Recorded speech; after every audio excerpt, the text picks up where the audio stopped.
السلام عليكم ورحمة الله وبركاته، اخواتي وحبايبي. ان شاء الله النهاردة هعمل لكم احلى صينية بسبوسة، والوقت مع المقادير والطريقة بأبسط طريقة ان شاء الله. دلوقتي هنجيب حلة او كسرونة ونحط فيها كوباية سكر وكوباية وربع مية، معلقة سمنة حلوة كده، باكو فانيليا، وعصير نص ليمونة، ونقلبها ونسيبها بقى على النار تغلي كده يجي 3 دقايق عشان بيبقى خفيف. وبعد ما تغلي بنركنها بقى على جنب شوية.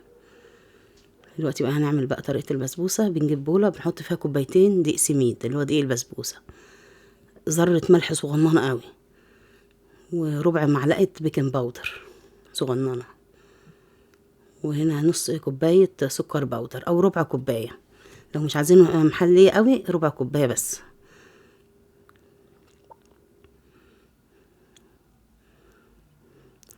نص كوباية سمنة سايحة، هي دي الكوباية بتاع المعيار اللي بعاير بقى كل المقادير، استعملوا كوباية واحدة في كل المعايير.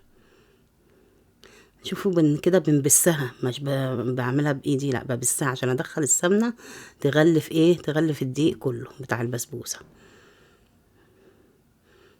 شايفين حضراتكم؟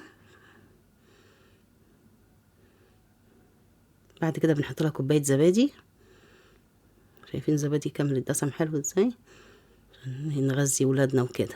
بنقلب بقى بالراحة مش بنعجن، زي ما حضراتكم شايفين كده بالراحة كده.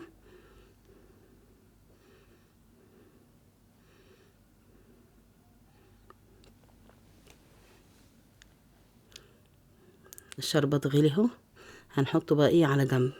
هنجيب صينية ونحط فيها كمية سمنة حلوة، حوالي مثلا الصينية تبقى 26 مقاس 26.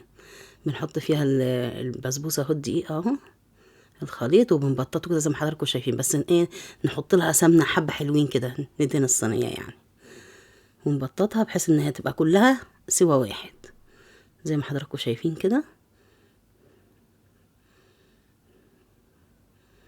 لازم السطح يبقى متساوي عشان يبقى شكلها جميل.